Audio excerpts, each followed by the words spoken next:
할렐루야. 하나님께서 우리 가운데 은혜를 더하셔서 우리 삶이 평안하고 또 주시는 복으로 풍성한 은혜 가운데 거하게 되기를 소원합니다. 우리 마태복음 5장 13절에 16절에 있는 이 말씀을 가지고 세 번째 말씀을 같이 나누고 있습니다.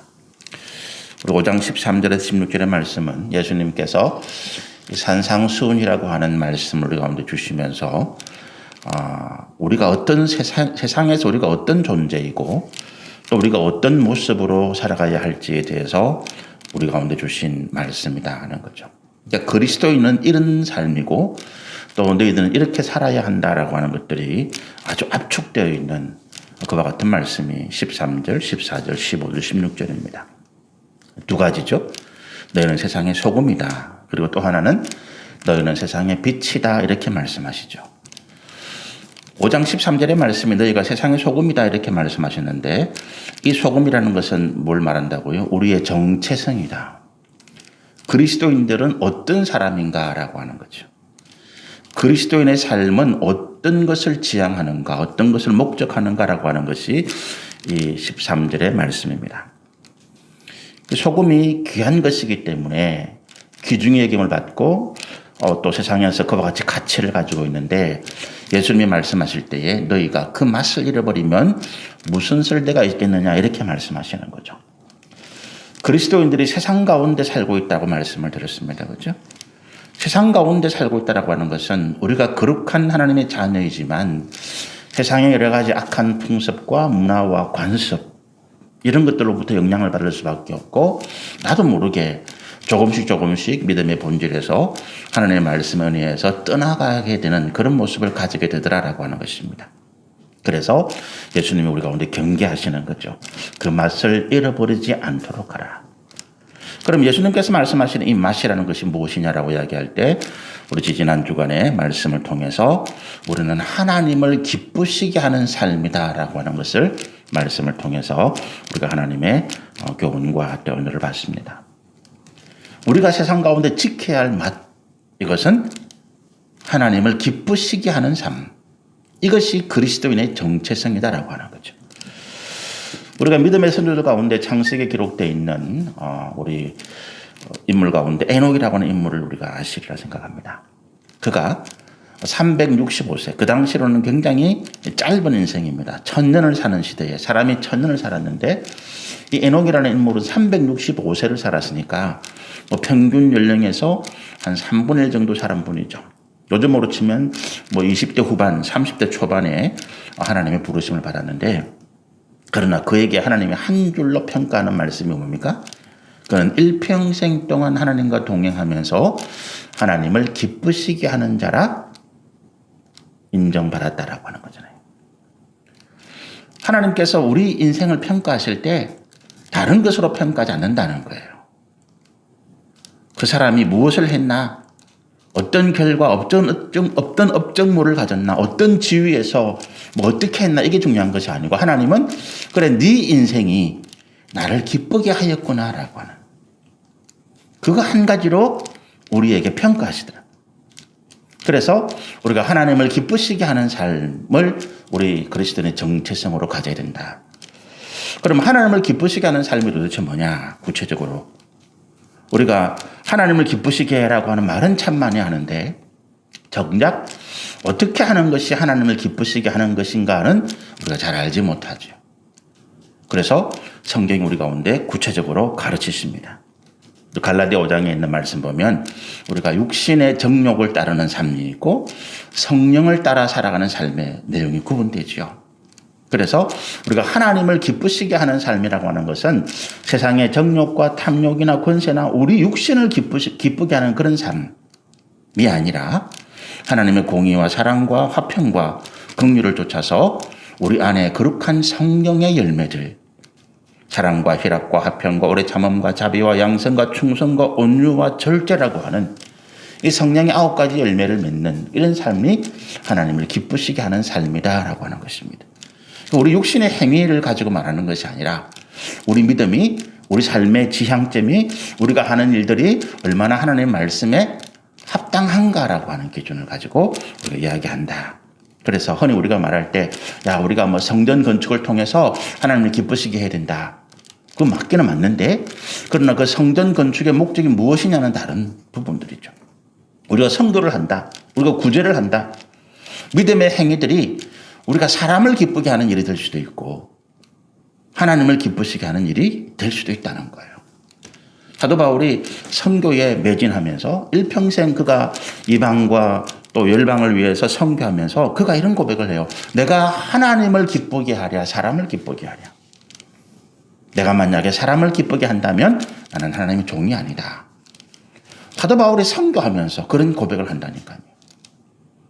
선교를 하는데, 구제를 하는데, 전도하고 기도하고 우리가 성전을 건축하고 하나님을 위해서 일을 한다고 하는데, 실제적으로는 우리가 사람을 기쁘게 하기 위해서 하는 일들도 있더라는 거예요. 그 목적, 그 가치, 그 지향점이 그렇더라. 똑같은 일을 해도. 그래서 바울은 내가 선교하지만, 내가 이방을 위해서 생명을 걸고 전도하지만, 그러나 나는 사람을 기쁘게 하진 않는다. 사람들이 원하는 것, 크고 웅장하고 화려하고, 그래서 그 가운데 사람들의 영광을 나타내, 이름을 나타낼 수 있는 이런 것들은 사도 바울이 하지 않는다. 나는 오직 하나님의 공의와 선하심과 자비와 구원의 은혜를 나타내기 위해서 이름도 없이 빛도 없이 나는 하나님 앞에 쓰임받기를 원한다. 이런 의미죠. 여러분, 우리가 일을 하다 보면 일이 잘 되면 사람들이 굉장히 칭찬하잖아요. 그 칭찬에 우리가 마음을 빼앗길 때가 있다는 거예요. 아, 이렇게 하니까 사람들이 좋아하는구나. 이렇게 하니까 사람들이 칭찬하는구나. 이렇게 하니까 사람들이 나를 존경해 주는구나. 이런 것들이 어느새 우리를 좀먹어서 우리로 하여금 하나님을 기쁘시게 하는 것이 아니라 사람을 기쁘게 하는 자로 우리를 무너뜨리더라는 거예요. 그래서 우리 로만 가톨릭의 그 수녀분이죠. 마더 데레사라고 하는 일평생을 인도 캘커타의 빈민들을 위해서 봉사하셨던 분이죠. 이분이 시를 하나 지었는데 그런 시가 있어요. 욕망, 존경, 그리고 칭찬 이런 것들로부터 나를 자유하게 해달라. 하나님 앞에 기도하는데 그분이 평생 빈민가에서 그 인도 캘커타 그 죽어가는 사람들을 돌보고 마지막 임종을 지켜주고 그분들에게 가난 같은 삶을 나누면서 기도하는 내용이 그거예요. 나는 사람들에게 존경받는 것으로부터 자유하게 해달라. 하나님, 내가 이 일을 통해서 사람들에게 인정받고 칭찬받는 이런 욕구로부터 내가 자유하게 해달라. 그런 기도를 그분이 하고 있습니다. 우리가 참 마음에 새겨야 될 그런 기도의 내용이 아닌가 생각을 합니다. 그래서 이 소금, 너는 세상의 소금이다라고 하는 말씀은 우리 그리스도인들의 정체성, 우리가 하나님을 기쁘시게 하는 삶을 살아야 되는데 이것이 무너지지 않도록 우리가 사역을 하고 기도하고 전도하고 봉사하고 선교하면서 우리가 사람을 기쁘게 하는 일이 되지 않도록 늘 경계하는 이것이 예수님께서 말씀하신 내용이죠. 소금이 만일 그 맛을 잃으면 무엇으로 짜게 하리요. 쓸데없어서 밖에 버리워지고 사람에게 밟힐 뿐이다 라고 말씀하시는 그 말씀이죠. 그 다음에 이제 우리 14절에서 16절까지는 우리 그리스도인들의 삶의 사명 세 가지죠. 이 땅을 살아가는 그리스도인들이 가져야 할 삶의 자세라고 할까. 사명이라고 하면 너무 거창하니까 삶의 자세입니다. 그런 가치관, 그런 지향점, 그런 목적, 하나님을 기쁘시게 하는 어떤 삶의 가치관, 지향점, 목적을 가지고 살아가는 그리스도인들이 어떤 삶의 모습을 가져야 되겠느냐, 어떤 삶의 자세로 유지되겠느냐. 이건 우리가 어떤 직업, 어떤 삶의 환경, 이것과는 상관이 없죠. 어떤 삶의 기준점이라고 그럴 거예요. 내가 무엇을 하든지, 어디에 있든지, 어떤 삶의 모습으로 살아가든지 간에 나는 이것을 지킨다는 것, 내 삶에서 이것을 드러낸다는 것입니다. 그것이 우리가 삶의 모습 또 이런 것들이 될 것입니다. 그래서 세 가지인데 14절에 보면 이렇게 이야기해요. 한번 읽어보실까요? 너희는 세상의 빛이라 산 위에 있는 동네가 숨겨지지 못할 것이다.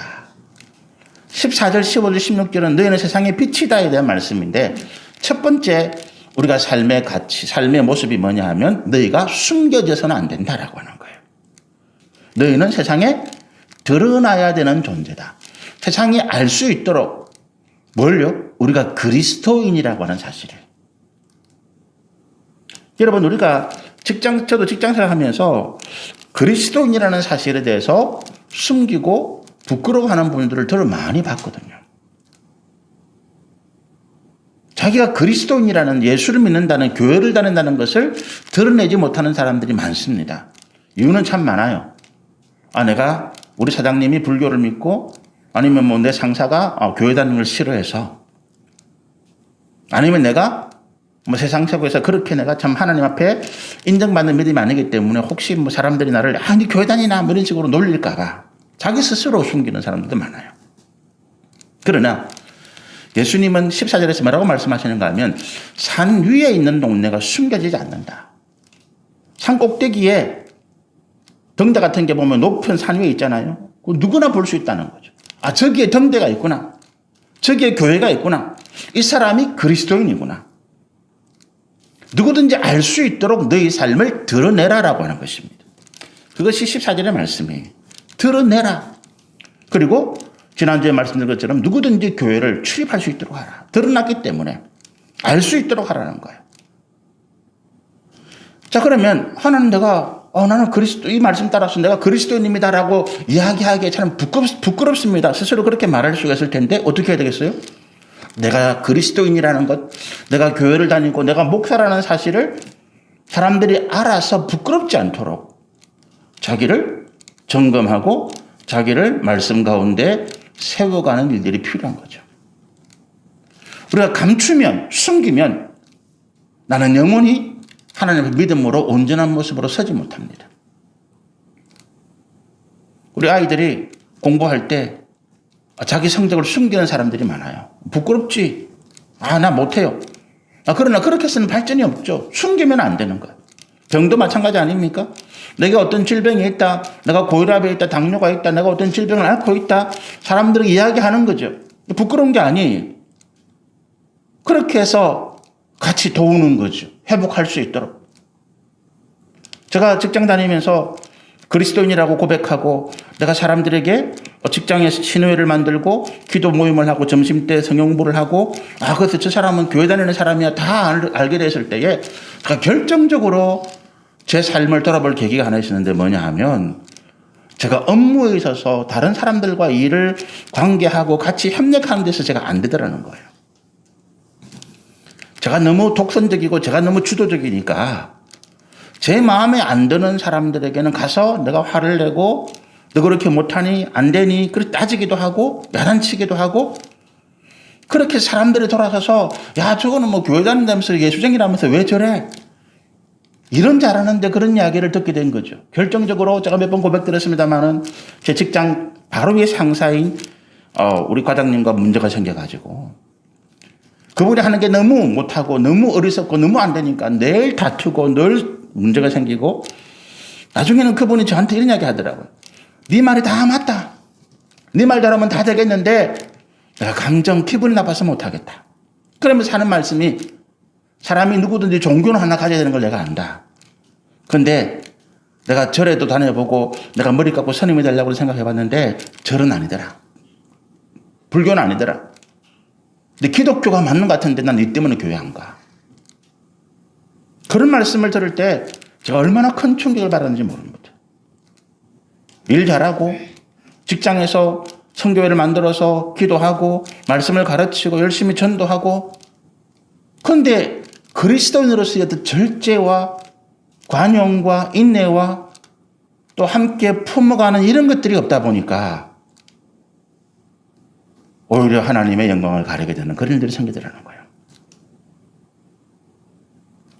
내가 그리스도인이라는 걸 드러내지 않았다면 못 고쳤을 거예요. 그렇지 않겠습니까? 내가 그리스도를 드러내니까 제 행동을 보고 제 일하는 모습을 보고 제 성격을 보고 사람들이 너 교회 다니면서 왜 그렇게 해? 교회 다니는 사람들이 좀 그렇게 양보하면 안 돼? 이런 이야기를 들을 때 그렇구나. 내가 양보하지 못하고 나는 다른 사람들에게는 수용하지 못하고 나와 맞지 않으면 그 사람을 배척하고 이런 문제가 내게 있구나를 깨닫게 되는 거죠. 그때부터 이 문제를 가지고 굉장히 하나님께 기도하고, 제가 그 과장님에서 평생을 울면서 기도하고, 그리고 한 7, 8년 전에 그분을 만났는데 그분이 미국에 갔다가 온 가정이 하나님 은혜 가운데 구원받고 지금 열심히 신앙생활을 잘하고 있다는 이야기를 듣고 얼마나 감사한지. 그래서 제가 그분에게 정말 우리 제 부부가 같이 가가지고 그분을 점심을 함께 사드리면서 얼마나 미안하다고 사과했는지 모릅니다. 여러분, 우리가 드러내지 않으면 내게 무슨 문제가 있는지 몰라요. 나는 잘한다고 생각해. 나는 완전하다.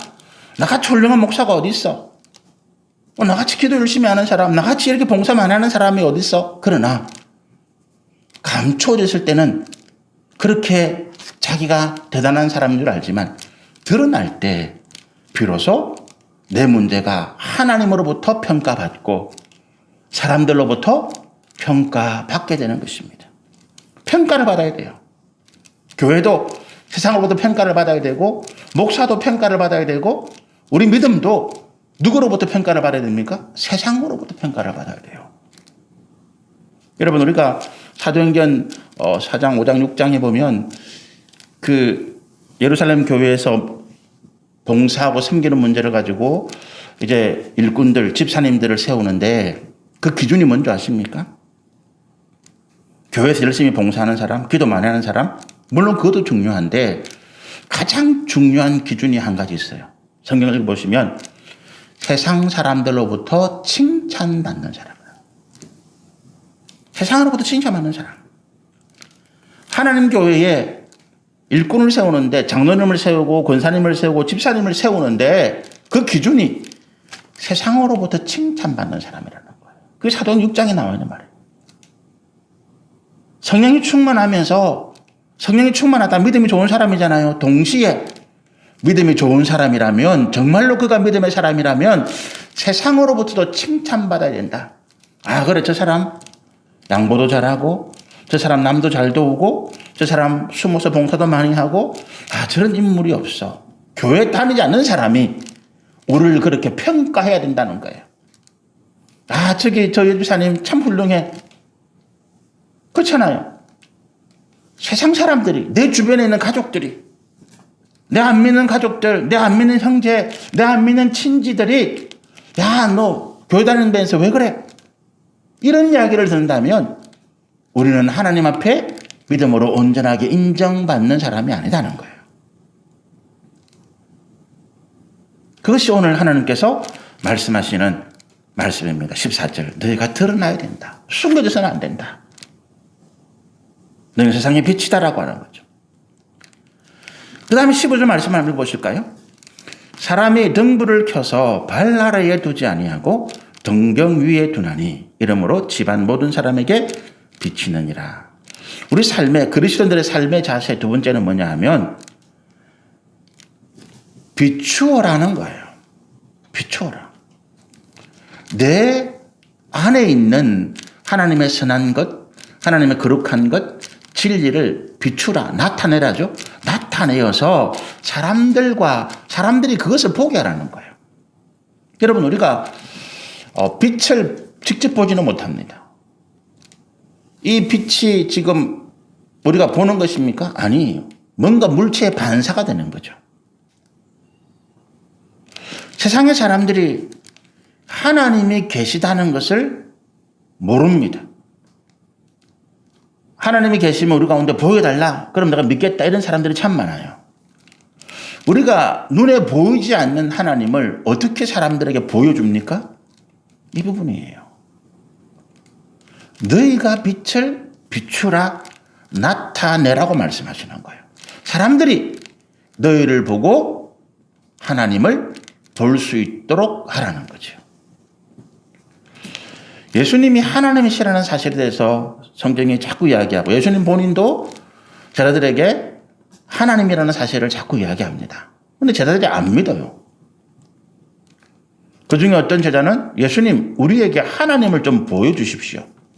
그러면 우리가 예수님 말씀을 믿겠습니다. 이렇게 이야기하는 제자도 있었습니다. 그때 예수님 뭐라고 말씀하십니까? 야, 너희가 지금 나를 보면서 하나님 또 보여달라는 게 뭔 소리야? 그 말씀하십니다. 예수님이 야, 너희가 지금 나를 보고 있잖아. 그럼 내가 하나님 너희에게 보여주고 있는 거야 라고. 내가 지금 너희에게 하나님 보여주고 있잖아. 그런데 뭘 또 보여달라고 그래. 이 말이에요. 세상에 사람들이 내 주변에 안 믿는 가족이 친지나 형제나 이웃들이 야 당신 그렇게 하나님 열심히 믿는다. 하나님 살아계시다면서 그럼 하나님 보여줘봐. 그럼 내가 당신이 말하는 교회 갈게 믿을게 이렇게 말하는 사람들이 있습니다. 그러면 그렇게 하자는 거예요. 나를 보세요. 지금 나를 보면서 하나님 못 본다는 게 말이 됩니까? 지금 내가 하나님을 나타내 보이고 있잖아요. 이거지요. 우리가 이렇게 말할 수 있으려면 어떻게 돼야 될까요?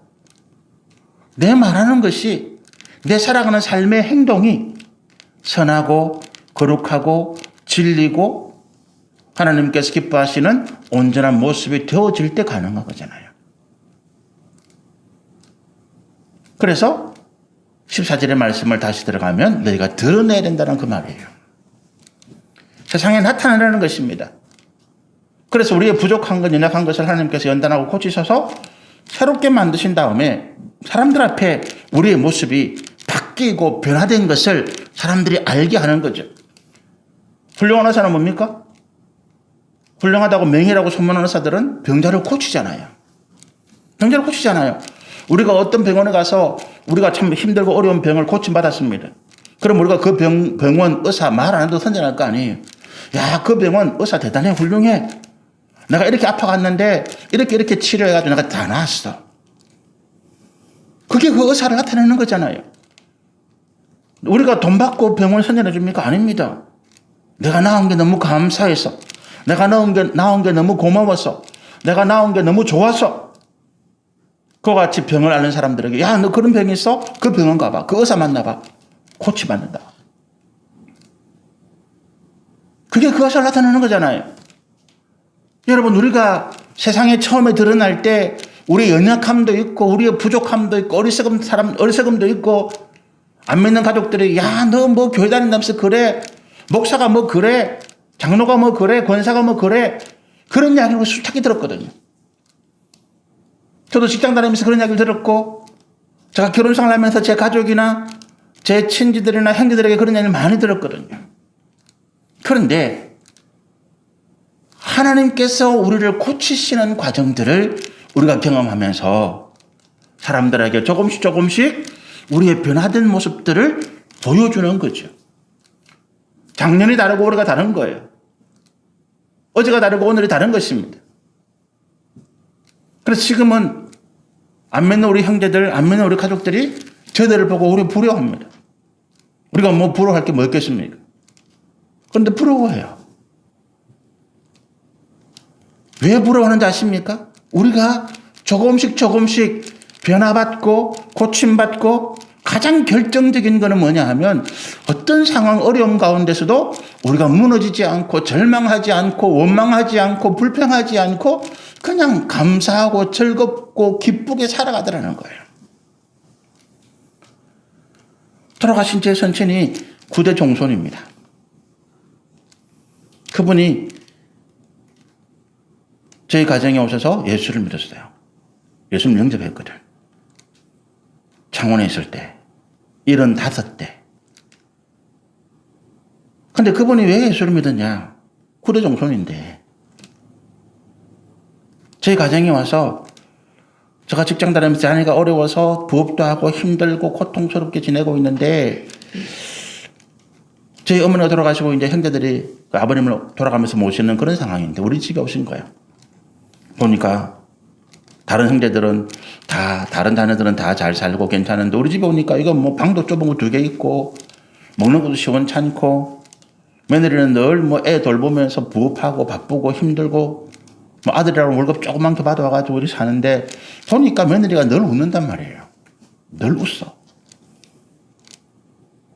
늘 행복하게 보이는 것 같아. 다른 자녀 집에 가면 없는 분위기가 우리 집에 오면 공기가 다르다는 표현을 해요. 우리 아버지가. 그 창원에 가면 공기가 다르다. 그러면서 그분이 물은 거예요. 야, 내가 보니까 우리 집사람에게 제 아내가 그런 이야기 한 거죠. 내가 보니까 네가 뭐 그렇게 기쁘게 즐겁게 웃는 이유가 다른 데는 없고 네가 교회 다니고 예수 믿기 때문에 그런 것 같다. 나도 예수를 믿었으면 좋겠다. 우리 아버지가 괴로우시니까. 그리고 그 다음에 그때 우리 담임 목사님이 우리 집에 신방 오셨을 때 예수님 영접하고 눈물로 예수님 영접했다고 그래요. 그리고 세례도 받으셨거든. 여러분, 우리가요, 어떤 변화의 과정을 거치느냐. 내가 갑자기 없던 돈이 많이 생기고 내가 아파서 죽을 것 같은 내 육신이 고침받았다. 이게 중요한 것이 아니고, 없던 돈이 많이 생겨서 그 돈 때문에 고통하는 사람도 너무 많고요. 아팠던 육신이 고침받은 다음에 그 육신의 멀쩡을 가지고 또 죄지는 사람도 참 많아요. 그런데 어떤 상황이든지 간에 돈이 있든 돈이 없든 아프든 그렇지 않든 내가 하나님 앞에 하나님을 위해서 내가 기쁘고 즐겁고 감사하더라. 그전에는 돈이 없어서 너무 힘들어서 돈 때문에 그냥 짜증나고 불평하고 부부싸움이 나고 형제간에 다툼이 생겼는데 이제는 그렇지 않더라는 거예요. 지난 금요일날 극동방송의 소망의 기도 가운데 이런 제목이 하나 올라와요.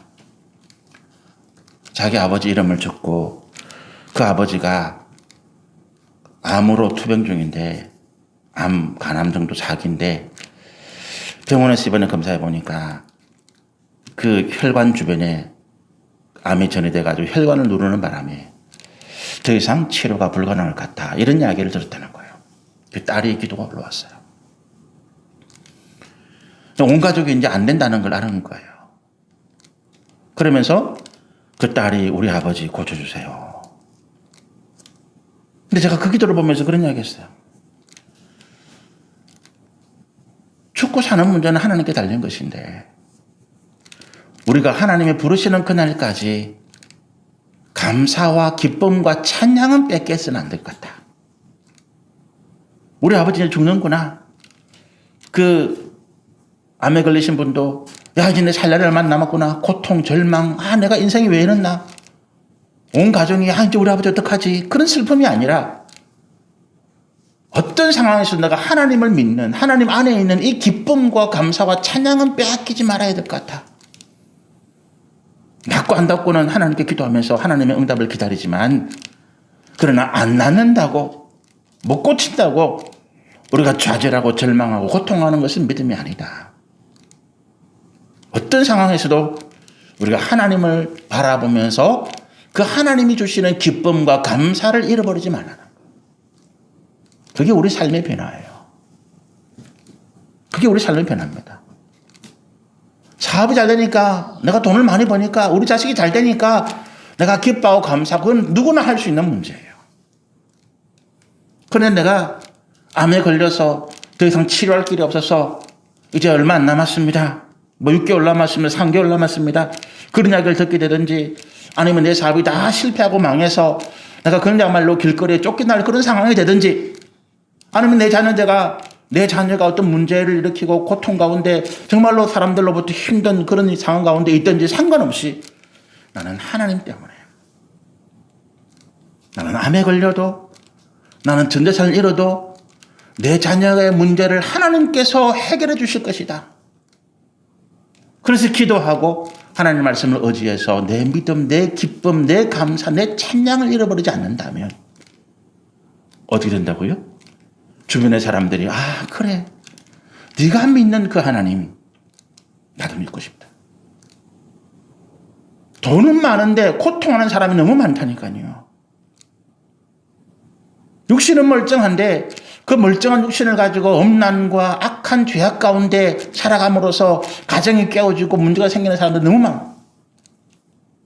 겉으로 보기에는 자녀가 멀쩡한데 속으로는 그 가정이 골마 들어가는 가정들이 얼마나 많은지 모릅니다.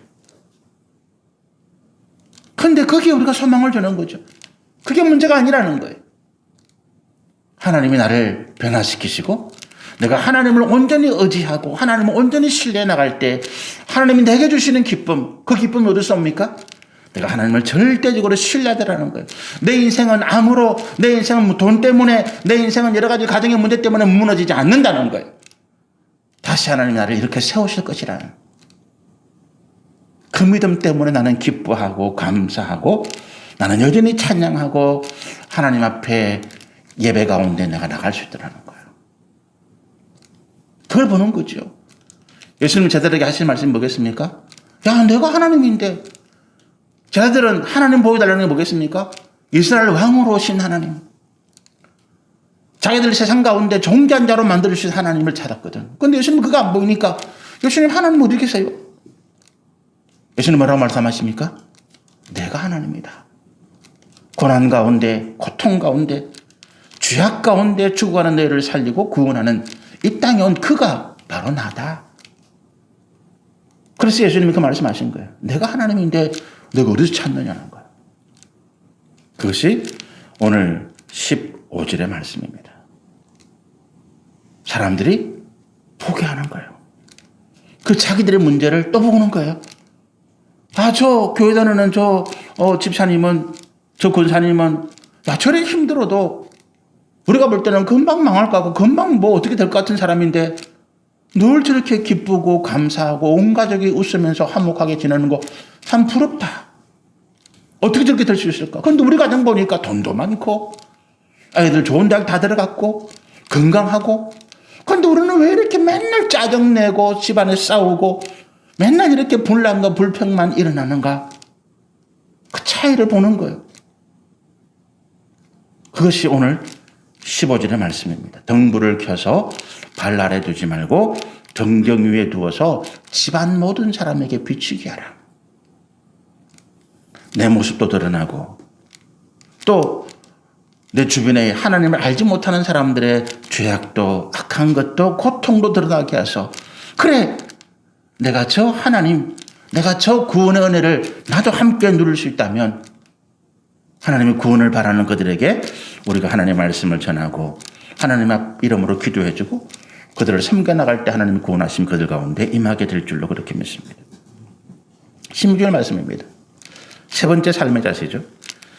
한번 같이 읽어보실까요? 이같이 너희 빛이 사람 앞에 비치게 하여 그들로 너희 착한 행실을 보고 하늘에 계신 너희 아버지께 영광을 돌리게 하라. 세 번째죠. 세상이 하나님을 알게 하라. 빛이신 하나님을 세상에 나타나게 하는 존재. 우리 삶의 자세예요. 내가 하는 말, 내가 하는 행동, 내가 하는 모든 일을 통해서 하나님을 알게 하라. 그죠? 그냥 뭐 계속 예수 이렇게 한다고 하나님을 아는 것이 아니라 우리가 거짓에 넘어지지 않고 불의와 악한 것에 우리가 이익을 탐하지 아니하고 내가 진리와 또 내가 선한 것과 또 내가 신실한 것, 이것을 지켜나갈 때 그게 하나님 나타나는 거죠. 우리가 굳이 꼭 뭐 내가 예수 하나님 이런 이야기 안 해도 사람들이 내가 교회 다니는 것 알고 또 사람들이 내가 어떤 삶을 살아가는지 알고 그러면서 나는 거짓을 말하지 아니하고 나는 불의한 이익을 담하지 아니하고 내가 손해보고 내가 힘들어도 이웃을 위해서 또 세상을 위해서 희생하고 섬기고 봉사하는 이런 삶들을 볼 때 사람들은 누구를 알게 될까요? 아, 하나님이 저렇게 하시는 거거든. 하나님이. 여러분, 룻기 말씀을 제가 지난주에 나눴는데 룻이 누구를 통해서 하나님을 만다고요? 그 시어머니 나오미예요. 룻이 어디서 하나님 이야기 들었겠습니까? 그 시어머니가 남편 잃고 두 아들 다 잃어버리고 그리고 전 재산 잃어버리고 그럼에도 불구하고 그 여인이 절망하고 좌절하고 포기하지 아니하고 자기의 문제를 돌아보니까 아, 내가 하나님을 떠나봤기 때문에 하나님께서 내가 약속하신 그 가나안 땅을 떠나왔던 게 문제구나. 그래서 가나안 땅으로 돌아가려고 계획을 하잖아요. 거기에 룻이라는 여인이 그 시어머니를 통해서 하나님을 알게 되는 거죠. 그리고 나도 이 룻이라는 여인도 시집 와서 남편 잃어버리고 자식도 없고 아무것도 없잖아요. 그 모압 땅에 그냥 살아가야 그 룻이라는 여인의 일생도 참 비참하고 어쩔 수 없는 그런 악한 형편 가운데 들어갈 수밖에 없는 거지요. 그런데 그 시어머니 나오미를 따라서 하나님의 약속의 땅으로 돌아가면 하나님이 거기 함께 하시니까 내게 새로운 인생, 새로운 희망, 새로운 소망을 가지게 되는 거죠. 그냥 따라오는 거예요. 그리고 그 삶에서 뭘 합니까? 정직하게 힘든 어려운 상황 가운데서도 비록 구걸하다시피 연명하지만 거짓을 말하지 아니하고 정직하고 진실하게 살아갈 때 그게 하나님이 드러나는 거죠. 그걸 누가 본다고요? 하나님이 보시고 보아서라고 하는 그 지방에 유력한 하나님의 신실한 사람이 그걸 본다는 거예요. 세상은 우리를 보지 못합니다. 세상은 가난한 것을 멸시하고 세상은 없는 사람을 무시하고 세상은 우리가 미안하다고 죄송하다고 그렇게 우리가 숙이고 예의를 다할 때 우리를 굉장히 쉽게 얘기하면 우리가 발로 문제에서 그렇게 해버립니다. 근데 하나님은 아시는 거예요. 우리가 어떤 마음으로 사는지, 우리가 누구를 무서워하고 우리가 누구를 의지해서 이 세상을 살아가는지 하나님 아신다는 거예요. 왜 우리가 거짓말하지 않습니까? 하나님은 진실하신 하나님이기 때문에. 왜 우리가 불의 가운데 악한 이익을 탐하지 않습니까? 하나님은 의로우시고 선하신 분이시기 때문에. 왜 우리가 가난한 사람들, 어려운 사람들, 힘든 사람들을 도우고 우리 것을 내어서 우리도 힘든데 그들을 위해서 섬기고 희생하고 봉사합니까? 하나님께서 그들을 사랑하시기 때문에. 하나님께서 그들을 구원하시기를 원하시기 때문에. 그 마음을 하나님이 아시는 거예요. 우리가 어떤 마음으로, 어떤 생각으로 우리가 이와 같이 하는지. 그 사람에게 돈 있는 사람에게 잘 보여가지고 좀 도움을 받을까? 그래서 그 사람이 잘하는 것 하나님이 아십니다. 하나님 기뻐하시지 않으신 거죠. 내 열심, 내 수고, 내 섬김과 내 희생의 목적이 뭔지 하나님 아신다는 거예요. 내가 세상으로부터 사람들로부터 아무것도 바라지 않지만 오히려 내가 희생하고 섬기고 봉사하고 그런 것들을 사람들이 오히려 무시하고 멸시하고 나를 얕잡아 볼 수도 있지만 그러나 하나님께서 그것을 기뻐하시기 때문에 하나님께서 우리를 통해 세상에 그런 가치들을 나타내기를 원하시기 때문에 내가 힘들어도 고통스러워도 내가 외면당하고 멸시당하고 사람들이 나를 무시해도 나는 그것에 개념하지 아니하고 내가 하나님께 주신 이 일들을 감당해 나간다. 나는 거짓을 말하지 아니하고 나는 불의를 행하지 아니하고 나는 악한 이익을 탐하지 아니하고 나는 험난한 것에 빠지지 아니하고 나를 정결하고 거룩하게 지켜나갈 때 하나님이 하시는 거예요. 하나님 보시는 것입니다. 그리고 사람들이 하나님 아버지께 저 사람 제 아내 친구가 그런 이야기 해요. 네가 믿는 하나님이 살아계시다면 너는 복을 안 받을 수가 없겠다. 저를 열심히 다니는 친구가 네가 믿는 하나님이 살아계시기 때문에 너는 괜찮을 거야. 사람들이 그런 이야기를 한다니까. 세상 사람들이 네 그렇게 열심히 교회 다니는데 복을 안 받으면 그 하나님 살아계신 거 아니지. 네가 그렇게 열심히 안 믿는 시부모, 안 믿는 가족들을 위해서 희생하고 섬기고 봉사하는데 네 자녀가 잘 안 되면 그건 하나님이 살아계신 게 아니야. 그렇지 않습니까? 하나님께서 오늘 우리 가운데 그런 삶의 자세를 이야기하는 거예요. 너희는 세상의 빛이다. 우리가 대단하게 빛나고 광채나는 그런 존재가 아니라 어떻게 한다고요? 너희 자신을 드러내라는 거예요. 너희 부족한 것도 연약한 것도 어리석은 것도 무능한 것도 너희 안에 악한 것들도 드러내라. 그래서 하나님께서 고치시고 세상에서 너희가 고침받아라. 그리고 그 변화되는 과정들, 그 과정들을 통해서 하나님을 알게 해라. 우리의 연약한 것, 우리의 악한 것들, 우리의 무능한 것들, 우리의 어리석은 것들을 고치시는 분이 하나님이시다. 사람들이 알게 해라는 거예요. 그리고 똑같이 그 어리석고 무능하고 악한 것을 고치기를 원하는 사람들이 있다면 하나님께 나올 수 있는 길을 만들어주는 거죠. 자기 인생의 문제, 가정의 문제, 자녀의 문제, 질병의 문제, 어떤 문제든지 그 문제를 가지고 있는 사람들이 내가 변화되고 고침받는 과정들을 보면서 하나님을 찾기 시작하는 그것이 15절의 말씀이에요. 사람들에게 비치게 하라는 거죠. 마지막으로 뭐라고요? 너희 착한 행실을 보고 하나님께 영광을 돌리게 하라. 그래, 네 하나님은 살아계시는구나. 네가 믿는 하나님은 살아계시는구나. 사무엘상 24장에 보면 이번 주간에 그런 말씀을 우리가 함께 묵상해 드릴 텐데 사울 왕이 다윗을 죽이라고 계속 쫓아다니잖아요. 그런데 다윗이 결정적으로 이 사울 왕을 죽일 기회가 두 번 있었는데 안 죽여요. 그리고 그가 사울 왕이 이야기합니다. 사울 왕이 그게 감동을 받아요. 뭐라고 고백하는가 하면 너는 반드시 승리할 거야. 네가 믿는 하나님이 살아계시기 때문에 너는 반드시 승리할 거야. 너는 이스라엘의 왕이 될 거야. 자기를 죽이려 했던 그 사울 왕으로부터 그런 축복을 받는 거죠. 안 믿는 사람들이, 나를 핍박하던 사람들이, 나를 조롱하던 사람들이, 그래 네가 믿는 하나님은 살아계시는구나. 네가 믿는 하나님이 진짜 신이구나. 그렇게 해서 하나님께 영광 돌리게 되는 그런 일들이 오늘 하나님께서 원하시는, 예수님이 말씀하시는 빛의 삶이다라고.